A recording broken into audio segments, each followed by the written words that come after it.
Welcome to Flat Earth Debate Live. I'm your host, Nathan Oakley, and if you are new to this channel, or you've not done so already, then be sure to subscribe, hit the bell notification icon, and join button if you'd like to become a Nathan Oakley 1980 channel member and keep up to date with the Flat Earth Debate. If you would like to support the channel, there is a super chat that runs alongside each of these shows while they are live, and there's also a PayPal, Patreon, and crypto link in the info box below the video. Most importantly, if you'd like to join the discussion, simply mute the page you are currently watching, then click the link in the info box below this video to join the panel and express your views on the nature of Earth. If you do join, please don't swear. If you do, you'll be ejected, and if you are, please don't try to rejoin the stream using sock accounts. You'll be warmly welcome back on the next stream. Please also share the show on social media.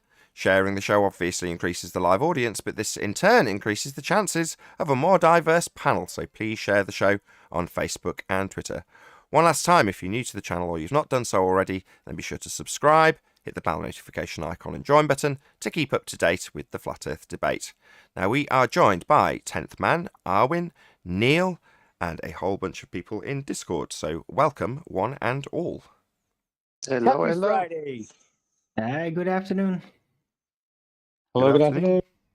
afternoon. I cut off the beginning of the intro because I reused the settings from the last show and it didn't remember them, so it didn't reuse them and therefore didn't start the show when I pressed my start button on my magic box. I had to manually press it, so I missed half the intro off, so my bad to anyone watching this after the fact. That's why there's only half an intro. But still got my dulcet tones and introduction for all the guests, which is the most important thing rather than the music. Sorry, Adam. He's the guy who made the intro. Any evidence of a physical geometric sphere edge horizon formerly known as Earth curvature? Nonsense. They never claimed it. Even though Nobody's they claiming still the claim it. horizon's Earth curve. They claim it in denial. Let's just say it like that. Any evidence of axial They rotation? don't know how to measure it. Go on, whoever that was. Synclenser, was it? Tap. I was saying they don't even know how to measure it. Yeah, they don't know how to go about measuring Earth curvature because they get confused with refraction. Indeed. Any evidence of axial rotation of the Earth-based variety? Nonsense. No. Oh, yeah, concerning that, I think that the Earth rotation stopped again over here. Because Started it's or just stopped? really nice and wind still. Say it started again. No, stopped. Stopped Remember? again? When did it stop? When did it start? What's going on? None of this makes sense to me, Arwin. 3 days ago, it started. You know, there was this constant storm, this constant wind in one direction, and it stopped. There was a bit of So- wind. Yes. He's trying to say that the ballers would say you and your reference frames are ruined. That's what he's trying to say. No, that's what you were saying. Well, you said it stopped. How could it stop? I don't know, going. because the air was just pushed in a way that it started to move in lockstep again. If the Earth Lockstep. stopped, we'd all fall off. Gravity is keeping us on the Earth. Well, there's the What's Einstein gravity? claim when he said, after Michelson-Morley, Einstein said you can't really determine Earth's rotation by making optical observations. So I don't know how else you could get it other than just calculating it or doing some sort of math to describe it because it's not an observation. Without making optical observations. In other words, you can't see it. Right, he said you're going to have to figure out Earth rotation, but it's not going to be done optically. That's Einstein. Was Michelson-Morley an experiment? So is it going to have to be observed through sound then or something? Hold on a second. I Who can said that? observe it. Hold on. Somebody said Michelson-Morley. Tell us more. I asked Experiment, if you it was say? an experiment. Hold on. Who said Michelson-Morley? I said after Michelson-Morley, whatever you want to call that, I would call it an observation. But Einstein responded to the Michelson-Morley by saying, "You're not going to do optical observations to find Earth rotation." So that was his response to Michelson-Morley. Okay. And What Michelson-Morley, kind of you feel is... non-optical observations would have to be used then? Well, in the Michelson-Morley, they were using lasers to try to detect any motion. Now ballers will say, "Oh, there's a 15-degree drift." Well, Michelson-Morley kind of nailed that in the coffin when they said, "You know what? We can't really detect what's going on. We can detect movement. It could be anything, but it's definitely not optically observed," as Einstein said. But I thought that lasers were light. Isn't that optical? That's the problem with it. Yeah, that's why nobody can make a definitive claim either or. Okie dokie. Well, anybody else want to let us know if there is actually a way of proving that we're spinning on a spherical Earth? Not, we'll move on. Well, yeah, there is only one way you could prove that we're moving on the spinning Earth is to have Earth-based Coriolis. Well, that's what they claim is the proof that we are spinning. They claim we observe 15 degrees an hour drift as we rotate underneath things in an inertial reference frame, proving that Earth is a non-inertial spinning reference frame. Of course, for that to actually prove we're on a non-inertial spinning reference frame, i.e. turning Earth, then we'd need to observe this effect, as is asserted we should. But we don't. Earth isn't turning underneath anything at 15 degrees an hour. Earth isn't turning. Well, then Earth's not turning because we don't experience this effect. As it's claimed we should. Indeed. Any evidence of the distance to the sun? None whatsoever. It's over there. I can see it. What is the Whatever sun? it is.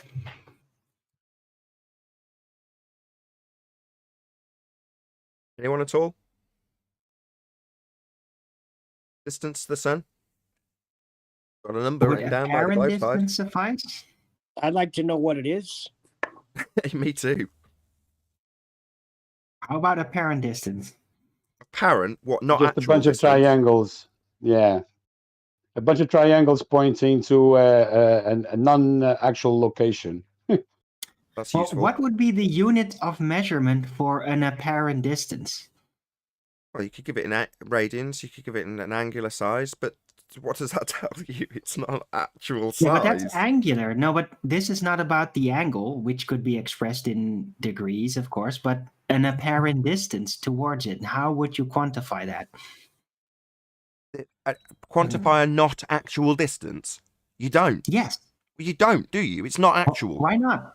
Because it's not actual, because then it would be an actual distance. And you'd give it in a quantifiable system that people would understand and can compare things to, like meters or feet.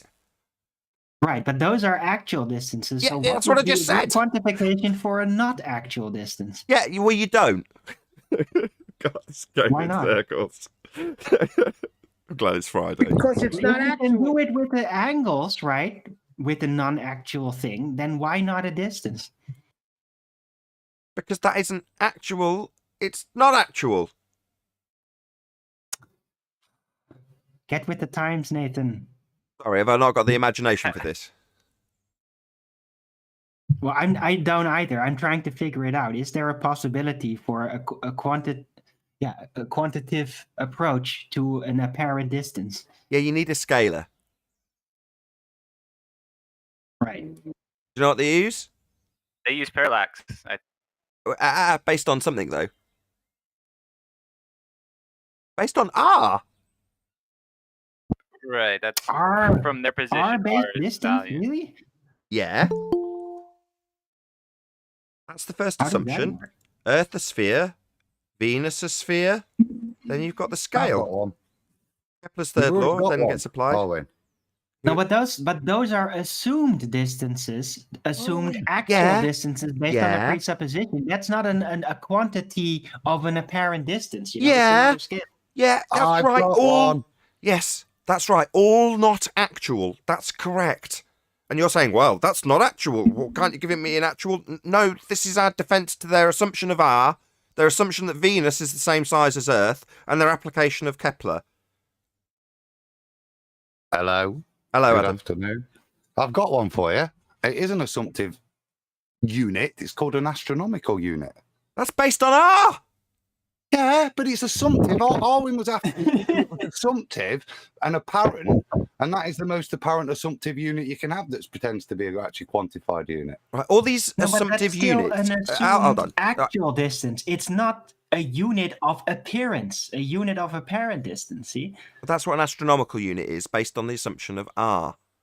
And then based on the distance that the light would travel, based on your assumed distance when applying Kepler's third law of interplanetary motion with your Venus and Earth scaled by way of r. And then you can describe this to hide or conceal all of those assumptions by giving it in something called an astronomical unit. Well, whoopee-doo. Does that change anything that I've just... No. Does it make it actual? No. Oh, no, I didn't say I was going to do that. I was just, Arwen was after something that... See, if it goes from in the sky, Arwen, like it moves from that apparent position to that apparent position, they will ascribe an AU to that. AU. I understand. It's a good- How would you it's a do good it? one. It's Hold very on. No. close. AU is another way of giving it another term, the astronomical unit, right? So it's, vaguely defined. You might have heard of the AU. You might not know what an astronomical unit is. You might not know how it's derived. You might not know how the speeds and distances are used to incorporate the R value and apply Kepler's third law in terms of the derivative values and measuring all these distances. Now, if you don't know that and someone just says, well, you've got an actual unit, they just lie. And they say an AU, it's a bit like a mile. Right, Adam? Exactly. It's not, though, is it? No. Yeah, but it's still not. It's not exactly what I asked for, because that's still an Sure. assumed actual distance. See, it's an assumed actual distance based on a presupposition. Now, I was asking for a quantity of a unit of an apparent distance, not an assumed actual distance, but an apparent distance on itself. Well, that's what I'm saying. If That's what it's giving you. you've got Venus in this position and then Venus in this position the next night, they're both apparent positions, but you will then say that it's moved so many astronomical units. But it's all apparent. It's then backwork like that to give it some validity, but the initial measurement is apparent still. You're too fussy if that's not good enough for you, Arwen. No, but because it's not. It's not the same scale. It's still an assumed actual. It's measured in actual distances It's that are roundabout. assumed. Right, based you are on never R. going to get... That's what- different from an apparent distance in on itself. So you can't measure an apparent distance through actual distance, right? Yeah! That would be cheating. You're asking I'm for the asking impossible. the unit of the apparent distance on The itself. unit's imaginary. It's not based in any. It's got no validity. That Okay, unit. It's can we based stop, in R, please? which has no foundation. I'm So starting to get a headache. You're asking for the impossible and you want to drag this out forever, are we? Right, let's just draw a line under it, right? You can't Okay. one from the Guilty other. as charged. Quick shout out to Godzilla37. He says, did you guys hear Miggy and Dr. Faulkner debate yet? No, I did not. Anybody else? Miggy No. and Dr. Faulkner. Danny Faulkner. Nope. Well, we'll have to keep our eyes and ears Uh, open, I Godzilla. saw- Thank you for I- the I heads saw, up. I saw it posted by QE, but I haven't had a chance to listen to it. Oh, well, we know where to find it then. Excellent. Yeah, we'll have to check it out, Godzilla. Thank you very much indeed also for the super chat. Really appreciate the support. Any more on the distance to the sun? Not you, Arwin. Ah. Apparently, Well, how about apparently not you, Arwen. how about just 3 apparent units? How about it's 3 units away? Yeah, you can do that Apparently. arbitrarily. Yes, that's fine. Yes, you can do that arbitrarily. Yes. do you mean an AU? Well, that's what Yeah, what they it say does. that they Just- do. Don't tell him what's going on, Adam. Yes, you can do that. An apparent unit, right? Oh wait, that's also Astronomical. astronom- Astronomical unit. well, I'm gonna call it an apparent unit just to make it more complicated.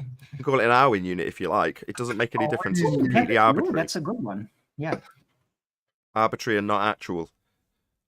arbitrary, Arwin, actual, astronomical. It's all good.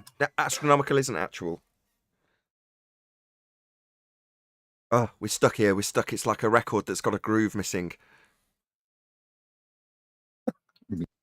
Let's Can I move say- on. Can I say good morning? You can, chocolate. Yep. Morning chocolate. Morning. Was someone trying to get a word in? Was it Synclenser? Were you trying to get a word in on this from Discord? Go ahead. Well, Well the done. distance of apparent, because they do just look at the sky and say, okay, this is, we can maybe calculate this. But from what I understand, they have 5 different apparent light sources. Like they'll talk about Clio, which is like a minor planet that we haven't seen in well over 200 years. They'll say all of this reifies our mathematics, but nobody's actually even seen these things for well over 100 years. So it's kind of hard to even prove with the math. But it's all just based on observations and reification. Even if you could see it, and instead of us not seeing Clio for a 200-year period, it was there all the time. Who cares? Does that make, if you've got 500 of those observations, does that make any of the distances actual? No. Right. So like exactly. So they're using more different things that they've seen in the sky to reify the math that they are trying to support. But the I things see. that they're reifying the math with haven't even been seen. So it's just strange. Yeah, if you've got more not actual distances, then your reification of it into physicality makes more sense because you've done it more often. No. Having more not actual distances doesn't suddenly make your claim of these distances based on Venus being the same size as Earth, based on Kepler's third law of interplanetary motion being applied. None of that makes any of it any more accurate. It's just a way of convoluting it down to the point where people don't realise that. Actually, Well, I yeah, think- absolutely. are How are you you going to saying- test that? How are you going to see it? Oh, hold on, Adam. Go ahead, Sync Cleanser. I was going to say, yeah, and that's true because like they're using things that haven't even been seen by any astronomer in the past 2 centuries. And who knows that they even saw them to begin with? But they're reifying the math and doubling down on things that we can't even test for ourselves, even if we wanted to make the observation. That works in their favour. It's just That works in their favour. So if your argument stacks up in terms of the way they would want it to, you say, well, you never even get to see this particular Clio subset dwarf planet, whatever you're going to call it. You don't get to see it. Well, then you're into arguing about how their maths would apply when you do see it.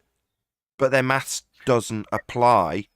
It doesn't give you actual distances. They've made assumptions along the way. None of those things change regardless of what they show you.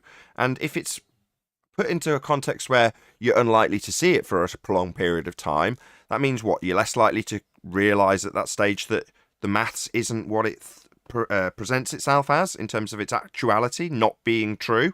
None of that will ever change regardless of the observations, and the more of them or the more spread apart they are, so you're less likely to look at them, doesn't change the reification, it doesn't change the not actual, it doesn't change the R value assumption, it doesn't change anything that would argue against it regardless of whether you can or can't see their example. I completely agree. Adam? Yeah, I think you clarified it for me. I think what you were saying then is that even with the maths, if you, even if you allowed it, the thing that actually supports the supposition, which are some of these other ones, which apparently validates it works even in the model, they don't have the validation things for the model. Apparently, these stars have disappeared 100 years ago. Is that what you said? So even if you did beg the question, they don't have the validation to back up what they're begging. Apparently now, since we've had decent telescopes, you can't see the star. Exactly. It's akin to saying, right, the horizon will be at this particular distance based on Earth's geometry and obscure things into the distance. And I turn around and say, owing to smog and fog, we haven't seen a horizon, a distant horizon, as opposed to a wall in the way, in 100 years. No one gets to see a horizon anymore. It's never clear enough. Well, would that somehow mean that if you got to see lots of horizons, it would reify the physical sphere edge into existence? No. No, but I could argue with you about if we did see it, that it would mean that, couldn't we? And that would distract you. Exactly. And then we could go through the maths. Let's move on. Should we move? Any should we evidence move of- on from this? Go on, Vacuum. I said, should we move on from this? It's taken 20 minutes to I explain. hear you all these mumbling. I'll just turn you up a simple bit. One more Having time. trouble with 20 minutes on a subject that destroys a claim of the ballers. Hold Is that on, what you're 10th. saying? Just one more time, Vacuum. stuff. No, 10th man just did summarize exactly what I said. Oh, my bad. Do you want to repeat what you just said, 10th? Sorry. Yeah, he wants to move on because it's been 20 minutes on this subject, destroying a baller's view. I see. Yeah, it's really boring. You've laboured this point. Oh, my bad. The destruction of your fake globe models, not boring to us. Apparently not to you either. That's why you're here. So we was quite enjoying ridiculing the ridiculousness of your model and how it doesn't work. But I can understand why you might perceive that as boring. But Ridiculing? You mean joyfully playing around with it? well, Yeah, having the intellectual challenge and enjoying it without the delusion of trying to reify it into actual reality. Okay, let's not pounce on him too much. He's perfectly entitled to be bored with the subject. It's his own Thanks, view. Nathan. Let him off the hook, okay? Give him a break. but what should we discuss then? Thanks, Well, we'll Nathan. move on with housekeeping. Any evidence of the Oh. R value that this is all based on? At best, we've disproven it, and with that, with the flexibility of the R value, all the distances and times of arrival of all that light in the presumed stars very far away, it's all going to stretch up and be completely uncertain because, hey, at best, we've disproven R. So, yeah. Your Well, 50 astronomical says that distances and sizes it's are just all a bigger getting sphere. Hold warped. on, Owen. Go ahead, George. Say again. Now, 50 was saying that it's just a bigger sphere, but it's still a sphere. But does he think I know. spheres grow? Rocks get bigger, they get pumped up like balloons, do they? No, it's set in metaphysical stone. So it sounds like a concession that his model's wrong. That's pretty whack. Unfortunately. Right. It's just the foundation for the house is completely faulty. That's all, you know? Is he What? basing this on the moving position of the horizon? I.e., when we show it in a location that's geometrically impossible on a radius 3959 sphere, he asserts that, it's grown that day? It changes over time? No, the horizon's just not an actual location. It's not a sphere edge. His assertion comes with the idea that that distant horizon is still a sphere edge, just representing a much bigger sphere. Well, no. Horizons aren't an actual location. Can't stick a flag in them. Hey, at best, we've disproven the Yeah. Earth is a sphere. That's all. I've used his own medicine, his triangulation to a known location, which is the second platform, and he had to concede. Yeah, you can declare that with things like oil rigs, but horizons, unfortunately, they have actual geography and physicality and geometry to measure. They move. Now, sometimes they move with the weather, and you could claim it's just like my example earlier, where it's so foggy you never even get to see a horizon. Well, that would put it closer. Well, okay. But once you go beyond the physical geometric sphere edge limits, that would be an obstruction blocking boats and buildings into the distance. Well, then it's no longer physical and geometric. Now, you can do one of two things. Tell us how non-geometric it is that it's refracted. Oh, right, so not a physical sphere edge then. Not capable of being measured, and not actual location, like a horizon is. Well, then it's no longer a ball edge, like your religion requires. Or you can say, well, no, it's just a much, much, much bigger sphere. Oh, right, so the horizon now is still physical, still an edge to block things into the distance, but every single claimed calculation of a 3959 R-based sphere that you said was blocking boats and buildings previously, that was all just nonsense, because it was a much bigger sphere and the edge is much further away, because on a clear day it looks further away, because the horizon that's not actual location got further away one day. No, just horizons aren't physical. They're not sphere edges. Anybody Or- else?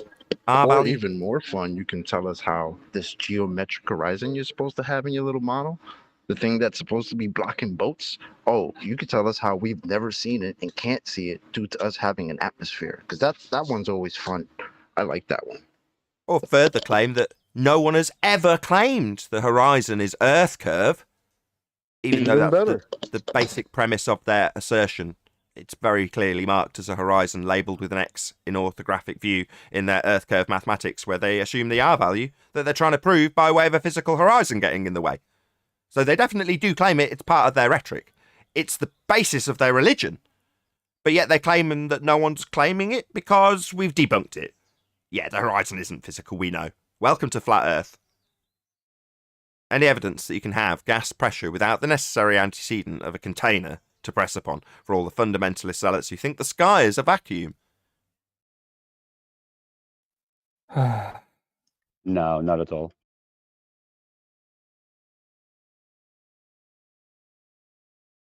That sounded gas pressure to me. That's high. You can't Sounds have like gas pressure pressure to me. without a container. Again, George. No, that was a vacuum sighing. I think that was gas pressure right there. Yeah, you can go outside and experience gas pressure. So by antecedent consequent relationship, you can say, well, we must have containment. If the sky was a vacuum, the gas we breathe would fill that space. I think he said his sigh. So to produce the sigh, you have to have, and the excessive gas pressure to hear the sigh, you have to have the containment which is generated in the lung, as far as I'm aware, the exact container of the lung. I think is what he was referring to. Sure. So with Yeah, further that's my point. containment, you can create gas pressure differentials. Yeah. But unfortunately, when you release the sigh, it doesn't stay at that pressure, does it? It equilibrates between the pressure you generated in the lung, which you expel, and the atmospheric pressure. Now, the pressure in the lung is higher and it expels. Doesn't last very long. Entropy kicks in. Right. And Show me the container. the process of equalization I'll is rip your lungs out, Neil. the process of equalization is the description of the entropy increasing. Yeah. So the description of this effect, which occurs always, that's why it's described by something called a natural law, because it's the description of something that occurs always in nature. Gas expands in all directions to fill the availability of volume, and it does so by way of an entropy increase. And entropy is the law of the second law of thermodynamics. That is the entropy law. And why is it a law? Well, because it occurs always. Gas will always expand in all directions to fill the availability of volume. It will always experience an entropy increase. That is a law of nature. So if the sky was a space for the gas to fill, then it will expand in all directions and fill the availability of volume it has. And they claim the sky vacuum is called space. So it's a space for gas to fill then. Well, if that was true, gas would fill it. And it would equalise, leaving us with no gas. We would be at 10 to the minus 17 torr at sea level. We'd all be dead if the sky was a vacuum, because we'd have no gas to breathe. I recently heard by Rumpus that natural law don't exist. No, he says they don't apply to the Earth. And when he says, quote, the Earth, he means his heliocentric model, which stands in violation of natural law. So therefore it doesn't apply to his model. However, natural law is derived by describing what happens in nature all the time, always. So saying it doesn't apply is farcical. What it does do is debunk the heliocentric model, because it doesn't apply to that model because it's not relevant to Earth. Obviously, it would easily apply to the model. If it was relevant to Earth, it would sit in line with natural law, things that occur always. So something that occurs always in reality, natural law, doesn't occur and doesn't apply to the heliocentric sphere Earth model. Just so we're clear. Can I ask you a question, Vacuum? Because I was thinking it was the mathematical unit psi. Hold on, George wants to ask Vacuum a question. This should go well. Go ahead. When you exhale that air from your lungs, did it stay there? Are you going to breathe it in again, the same air? Or are you going to just exhale and it's going to disperse in all directions? It's different air. It's gas, though, isn't it? It's dispersing in all directions. It's not staying there, is it? Whenever I get asked the question on this, I've always got a feeling that it's a loaded question. You know what I mean? Yeah, it is. You don't need to answer, though. It is a loaded question. Yeah, no. Loaded to go off with a big bang in the face of the claim that the sky is a vacuum, called outer space. Yeah, it's loaded. Okay, you can ask me. Go on. Come on, there's certainly a bit of pressure on your answer. Boom, boom.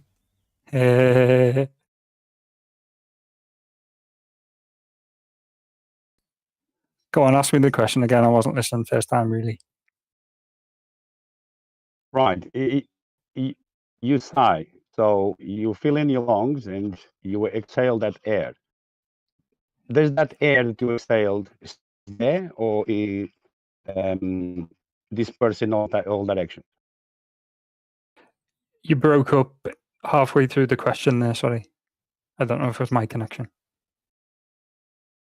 He said, when you exhale the air that you breathe in the first place, when it comes out, does it disperse in all directions? I'm not sure about that. It's concentrated at first, isn't it, and then it disperses. It disperses. Like gas does. Yeah, Yep. that's what gas does, yes. By nature, that's what gas is going to do, disperse. Yep. Yeah, so the sky is not a vacuum then, because the gas would disperse. Well, that's a big jump, isn't it? No, Because I breathe out and it disperses. not a the jump at sky is all. not a vacuum. No, not a jump at all. The exact same statement you just made 25 seconds ago. Not a jump, the same exact statement. How is it suddenly a massive jump that gas will disperse when it's going to be dispersing into your fundy belief in space? Why is that suddenly a jump? No, gas will still do the same thing. There's some fundamental differences there, though, isn't there, between those examples? What are they? Well, size for one. Yeah, the more space you've got, the quicker it'll do it. Yeah, that's right. That directly affects entropy. Now, if you think that, Nathan, then you're very dim.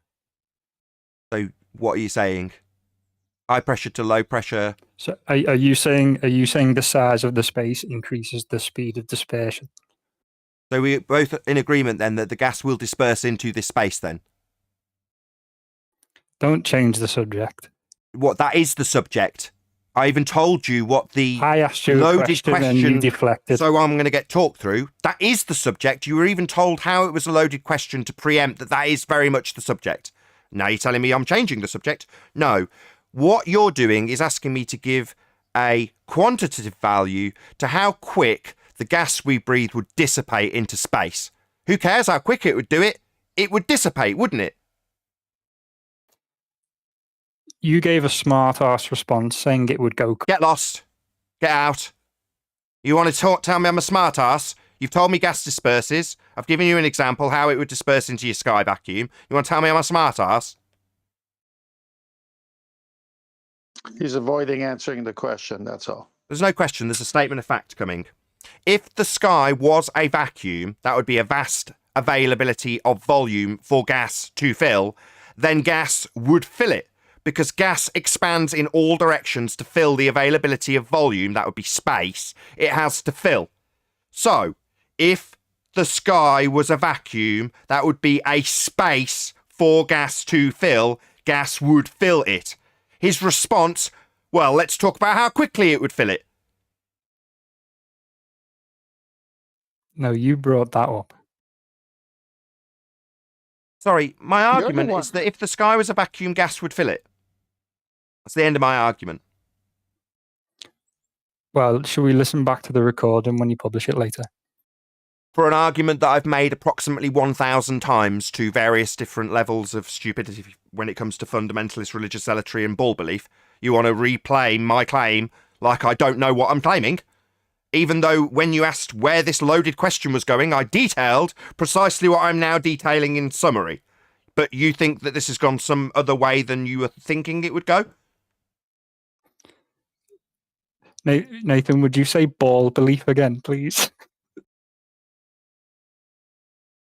Is this your response Right, yeah, to nothing. your sky vacuum dying? Is that your response? Dude, you're so corny. It's not even. It's not even. No, funny. You're because I really missed what you were saying because I was laughing when you said ball belief. I tell you really? what, we've had 20 minutes now, and it's just boring. This guy. and He not able to brings answer nothing any to the questions. Yeah, I agree.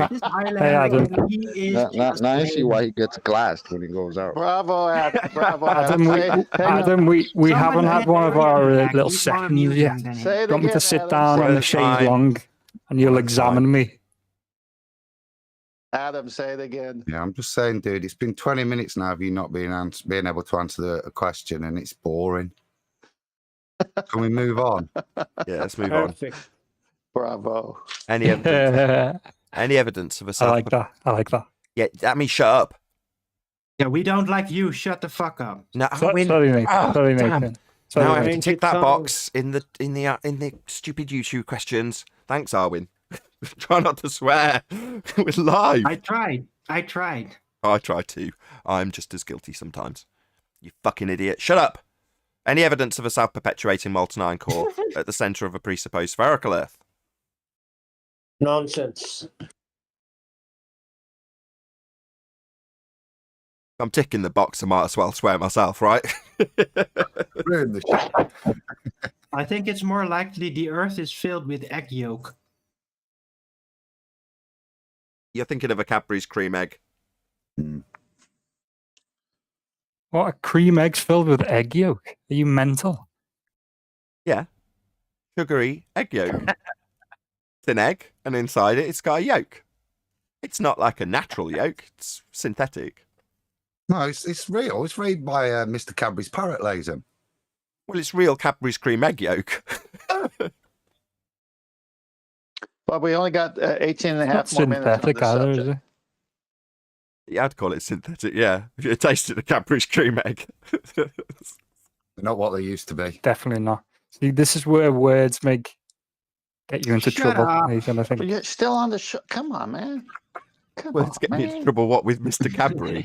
What? Who brought Biden on the panel? They used to No, be just bigger the too, didn't they? meanings of your Remember when you were 3 and you held a Cadbury's cream egg? They seemed massive. Now they're so much smaller. Anyway. Molten iron core. Almost get two in your mouth now. I could get 2 balls in my mouth, could I, Adam? Thank you for that. Eggs. Right. Was that the last question, Nathan? No, I don't think so. Because there's something Oh, in God. there's 2 things in Master B, one by John D and one that I put. I'd like a comment on that. Okay, we'll rattle through the rest. Any scientific evidence of gravity? Not from Nottingham. What is it? No, let's move on. No, let's No. move on. No. Here's where you actually give your example of your claim. You have a belief, right? Earth being a ball, gravity. I'm just trying to speed through these questions you talk about every day and give the same answers to. It's not like you're gonna add every day. anything. Do you to the believe? vacuum. Do you believe in gravity or not? I don't care if No, he believes in let's move on. gravity. I don't care. I want scientific evidence of it. Well, I know. I'm just starting off easy on him. So, does he believe in gravity? Yes Right. or no? Let's start there. In order to get scientific evidence for something, first you have to establish what it is, and therefore somebody has to claim it exists, aka believe in it first, right? So all these things remain open. What is gravity? Do you believe it is there? Do you believe it has to be there? What about gravity?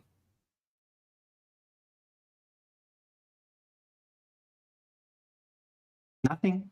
No, he can't back up his belief. That's the scientific evidence we're looking for. Oh, sorry, were you asking me a question there? He was No, asking gosh, if you were you believed in falling gravity. asleep? That's what he was asking you. I said no about 5 minutes ago. That's what I So thought. you don't believe in gravity? Yeah, he said, let's move on. No. He specifically said no. Well, no to what? I Scientific want to hear evidence. him say, "I don't believe in gravity." I want to hear Tell it, Ball my say own that. panel. So I ask as follows, and I quote, any scientific evidence of gravity? Response from vacuum, and I quote, no, let's move on. Thanks, Nathan. Yeah. But is there... Right. Isn't Thank it you. more exciting when I'm That's here? wonderful, vacuum. Thank you. So you don't have any. Yes, we've established that. Any scientific evidence of gravity from anybody that's not just going to declare that they don't have a fundamental cornerstone of heliocentric belief? Although the fundie that's on the panel currently does actually believe in a globe, but is saying no. Nevertheless, it's still a cornerstone of fundie belief Hey, in what- globe. Any scientific you know evidence that? of it? How do you know I believe in it? I didn't say you did. I'm trying to hint to shut up. You've said no, speaking for yourself, one man. Now you can shut up. Yeah, I'll take over from All here right, because I can defend your ball better than you can, even though I don't believe in it. Right? So, what exactly is it that I need to find scientific evidence for, other Fine. than just the name gravity? What is the thing. The bending, effect. the bending of a conceptual medium known as space-time that caused this claim to be the uneven distribution of mass. That's what you're trying to prove with science. But that's tough because it's conceptual. We can't really interact with it. We can only draw the conclusion it has to be there because the Newtonian model is not complete. That's correct. Very concise. Let's move on. Hold on, I thought Arwin was defending it. I thought you were That's it. defending this, That's Arwin. the end of gravity. That's right. It's very Well, concise. I Let me know. get it straight. Not only does Arwin not defend the globe, he destroys it, and then the only person here currently on the globe side agrees with him. Okay, this is a strange day. How do you know I'm on the The world globe is side, mate? strange. Anyway, it is more fun when I'm here. I listened to one of the debates yesterday, or part of it, and it was boring. You know what delusions of Wait a grandeur minute. are? Is he saying it's more fun when he's here? Yeah, you've got what why don't is you known ask as us? It's Delusions. definitely more fun when I'm here. delusions of Gone grandeur. full Gamma Man again, hasn't he? Delusions of He grandeur. hasn't added anything. He's added his own voice. What he needs to add to make it more entertaining for him is his own voice. He's got delusions of grandeur. So when he listens back to the show that's got him in it, suddenly it's more entertaining because he thinks that makes it wonderful. No, it's just because you can hear the sound of your own voice and you think you're wonderful. I don't listen back So to the when you shows go I'm on. back and you listen and you hear how many times you couldn't answer a question or gave no evidence for your claims, do you sit back and say, I sound so awesome, not actually being able to defend my claim or my globe or anything? Like, how does that work out for you? Is that cool? I'm That gives you actually like a very warm- self-deprecating, Chocolate. They must feel very brave for trying, at least. Chocolate, it only works for them because they actually live in the vacuum. Do you hear his answer? No, I didn't hear it. He basically confessed to being a masochist. He said, I'm very self-deprecating. Ah, okay. That wasn't a very good analysis of what I Okay. said. Okay, this is wonderful. This is not a psychology session for vacuum. Right.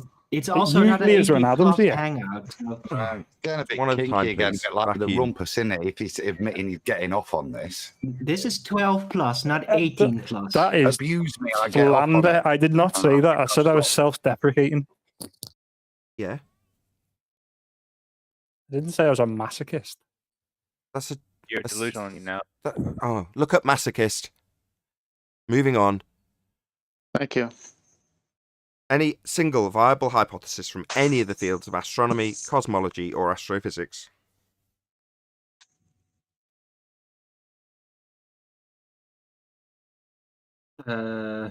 How about astronomical units? Oh God, you've only just heard this today, haven't you? Hold on, let's see how sharp this sword is.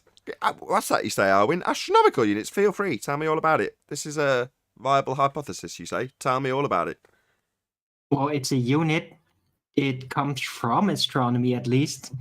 So, how did they determine what an astronomical unit is? It sounds like you're asking me a question.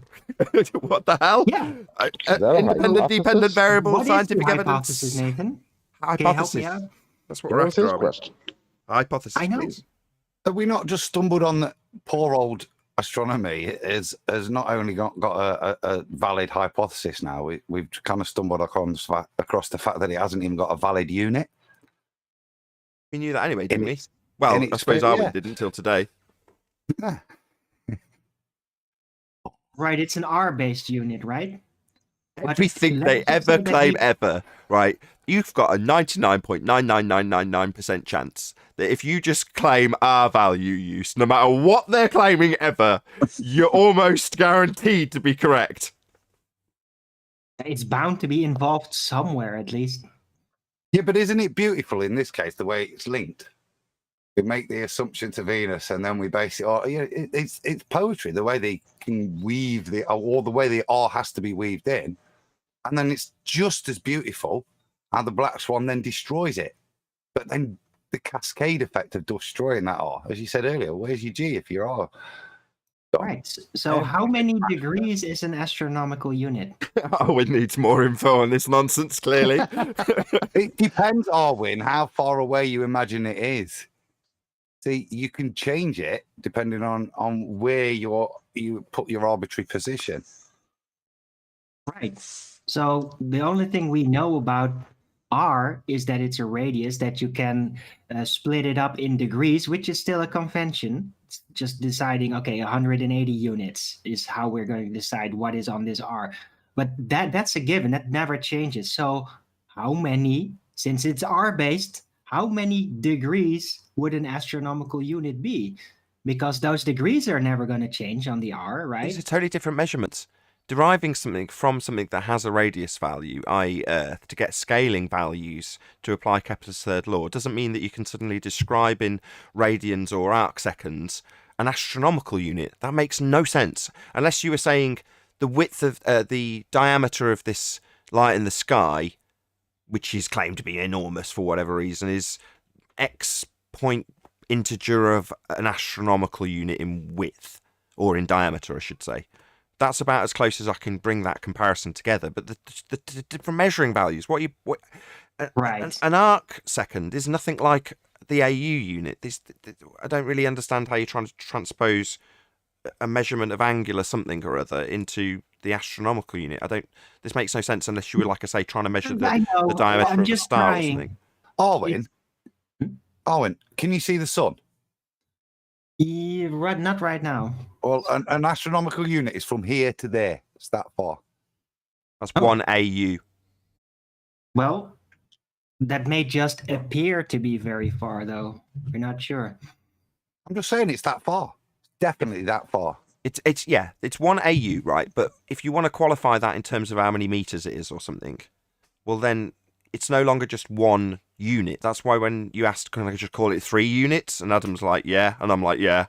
Well, yeah, you can call it 1 AU distance to the sun. But then when you say, well, what is that in feet? You can actually measure it and give an actual value in terms of distance. Now, if we ignore the fact that that's changed a few times, they could say we're off a bit, and obviously it's very big distances. But it doesn't change that those first steps to get to that distance involved assuming that you were stood on a spherical surface. And that is the only reason why they're so far in the first instance. As soon as you inject R into that equation, it pushed the distances out massively. They go from the stupid nonsense of a claim that we've got a 3,000 mile high sun on the flat Earth side when they do the exact same reification of a not actual thing and triangulate to it. Well, from that to 93 million miles is purely, the increase is only because of R. Right. Are we done? I don't know. We are done. Go on, Adam. I was just wondering how big an AU would be on the Black Swan. So if we assume on the Black Swan, then it means it's 6,201 million miles. Yeah, I see what you're saying. You're going to be into 1 AU being tens or hundreds of billions of miles.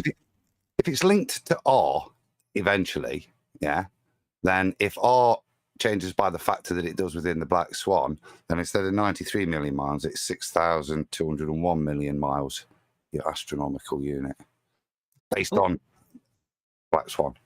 Wow. Can I get a little philosophical here? So what if we realize that the radius on which these astronomical units are based, that it would be infinite mechanically, like from a mathematical perspective, it would be infinite if it's actually flat, right? Then the radius becomes mathematically infinitely large, and then with that, the astronomical units become infinitely distant. No. Not.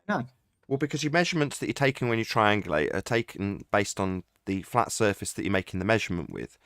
And from there, you end up with your 3,000 miles if you're trying to attempt to triangulate a not actual location. Well, that doesn't have any R. There's no infinite R. There just isn't one. So back in the day, 2016, maybe even earlier, 2015, they'd ask us what was our, let's say it correctly, R value. What's your R value? How do you calculate it? What would you use for R? It's like you just don't. All they do is insert r after measuring and triangulating using a flat surface. So they're measuring it flat. You just have to look at Red Rhetoric video, and now we insert r like he's cooking. Right. Well, the ballers always use the vantage point of they have their R. They have their R measured out for them. It's the length of the equator, whatever its orientation may be. That's basically their R. That's always what they have to make it. But if you just go from a mathematical standpoint and realize, oh wait, astronomical units are based on the R value, and then hey, wait, it turns out to be flat, right? But not necessarily disproven to be any sort of globe, because who knows, maybe we're this little dot on a humongous Jupiter-sized Earth, and then the radius would be enormous. Or maybe it gets more surreal and it's actually an infinite-sized globe, which is a theoretical impossibility. But let's just say it is possible. Then astronomical units with that infinite size of the radius would also become infinite size. That's true. Conceptually. However, the not actual nature, like we discussed earlier and went round in circles, so let's not do the same with this.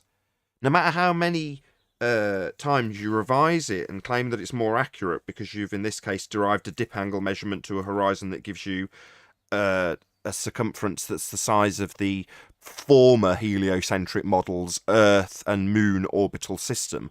You know, suddenly you've got a much, much bigger sphere, and then you derive your AU. Well, it's like, well, that still doesn't give you an actual distance, even though you've changed it and then reified it by way of a different R assumption, giving you a much larger value. Well, so what? It doesn't change the fact that you're still deriving not actual distances with made-up values based on assumptions. The fact that you change the assumption in terms of the R number doesn't mean that any of the other things stack up in terms of making the lights physical or giving them ascribable physical distances. Same goes for the sun, same goes for the moon. Oh, it would get very weird like that, because if the Earth was actually humongous sized, then suddenly things become surreal because, yeah, the sun and the moon go around us, or we're going underneath it, right? At a much quicker rate than should be possible because the radius is so humongous. So how does it flick by on this little dot on Jupiter-sized Earth constantly on a daily basis? While moving at this angular constant speed, apparently, things get really confused. So that's why the heliocentrics really need the radius to be the equator length. Let's just call it that. It can't be bigger than that, or all these celestial bodies and how they're supposed to be moving around the Earth is not going to fit in a logical sense. Space will get warped, literally. There will be portals in space. Yes, that's correct. On an Earth that's too big. Yes, you are correct. I mean, they can change the distances because it's just scaled. So when you're applying Kepler's third law, so long as you've got a value to begin with, you can change it to whatever distances you like. So it's no big deal for them to say, well, if we use Jupiter-sized Earth, or in fact it's much bigger, like I said earlier, with the Black Swan image, it puts it at the distance that the moon is claimed to orbit Earth in the heliocentric model. That's how big Earth would be. Anyway, even if you scale Isn't it funny, by the way, to even call it Jupiter-sized Earth, because Jupiter-sized is based on heliocentric Earth size. Yes. Well, that's why I have to add all that disclaimer, because otherwise I'm almost promoting the idea that Earth has a Moon-Earth orbital structure. But I'm saying, well, in that nonsense reification of a model, they've got the Earth and the Moon at this 240 whatever it is thousand distance, and that movement of the Earth and Moon, or the movement of the Moon around the Earth, that circle that you could draw hypothetically in that model, not that Earth does that, is where the Black Swan imagery would put the equator. It's actually slightly further, but there we go. That's how big Earth would be. And you're saying, well, no, because once you've scaled it up in terms of the R value, that'll change the distances and the way that the model works. Well, no, it actually won't. You can actually change the distances, but the way QE phrases it, it doesn't matter whether or not you can change it in scale by changing the R value and then just applying Kepler's maths the same as you did before, just with a slightly different value. It just pushes the distances out, and the size of the sun would increase also. Well, so what? You know, they can just claim it's much, much, much, much bigger. Well, does that really help you when you haven't got a physical horizon to derive R from in the first instance? You know, it doesn't help you with the reification and assumption of R or the assumption that a different planet's going to give you the scaling value instead of Venus. You know, you just need It's even scalars. worse because on a Jupiter-sized Earth that would be presumed to be spinning, the forces would be much more dramatic even, and not existent, of course, in reality. Because if the Earth was a lot bigger and a lot spinnier, because the sun, it rotates underneath all that out there, right? All the sun and all that. Well, there's going to be a lot more force, edge velocity, and all that. A lot more. No. I don't think so. I don't think that's a problem No? either in terms of where they've got the juxtaposition between forces holding oceans on and things like that, contravening how things would actually work if they were on a spinning surface, you know, fly outwards. But they've got the opposite occurring, and they've got it done with Newtonian mechanics. But then they take that description out of the 3D world that they say we live in when described mathematically into a pseudo world that's fourth dimensional. And then if you have to scale the forces as you're describing them in that non-3D world that's made up in the first place, again, correct me if I'm wrong, Adam, I don't think that would be a big deal. I don't think that would be a major problem to overcome. Well, yeah, no, yes, because it's the undoing of R. Everything's based on R. So then you go to Jupiter. Remember, they've spent years and years and years doing backwork maths to try and explain why it is. So no, it wouldn't, because they just backwork it again and make up other excuses as to why the maths don't work and this happens so that it validates for the maths. Do you know what I mean? But they just have to redo all their maths again. Do you know what I mean? But that's all they've done now. They've not proven anything, but it's still based on that R and G, doesn't it? All that's going to be based on a G, which is based on an R. So, but it's all made up anyway. So you can just rebalance it, because invent a bit more dark matter or do a bit. Do you know what I mean? That's my point. Exactly. Yeah. It's all based on maths that's being reified. So let's say it was really hard to suddenly square the circle if you should make Earth Jupiter-sized in their model by comparison. Well, it might be really, really example, difficult. Nate, is that Jean-Michel Louboutin saying you can shove all your Jupiter maths up your back. There must be plasma in there. Well, there must be some solid core, because it won't work. So it doesn't matter what the maths ends up proving, which it always does, disproves the model. Well, then, like I say, go on away and invent something else to put a bit more maths into to balance it. Yeah, and that's what I'm saying, and you've already made this point as well, that even if you do balance it eventually, even if it's very difficult to do, and it eventually works out in the maths, that doesn't change that none of the maths is capable of being reified into our existence. It just then works in the maths. Well, whoopee-doo. Maths is just describing something, in this case, fourth-dimensional space-time bending, and a bit, as you put it, a bit more dark matter here, a bit more some other new invention of globules that create a solution to a problem that comes up when they do it. But ultimately, applying lots more complicated maths to it to solve a problem within mathematics doesn't change the nature of reality, doesn't change the assumption of R, doesn't change that they've got to apply these scaling values when they don't have them measured. And the fact that they've measured them from derivable dip angles from physical horizons, that doesn't change either. So their reified maths doesn't help them, even if they manage to make it much bigger and make Earth a Jupiter-sized Earth rather than an Earth-shaped Earth or an Earth-sized Earth. Anyone want the last word? I just wanted to say it's so funny that well beyond where people will learn that the heliocentric model is just mathematical fiction in its own right, people will still know through very early and basic conditioning and overexposure that Jupiter is many times bigger than Earth, even though they will know that it is completely fictional, it's just a light in the sky. They will always probably remember that Jupiter is supposed to be a lot bigger, just by sheer overexposure with the heliocentric model. A very good point, because it is just a little dot in the sky, but yet when we describe it we have to be careful about our wording, because people will naturally reify it into this giant rock that's bigger than Earth. You're like, it's just a little dot in the sky, right? With that, I'm going to say, if you are watching this on either Nathan Oakley 1980 or Nathan Oakley premiering streams, then stay tuned, as there will be an after show to follow.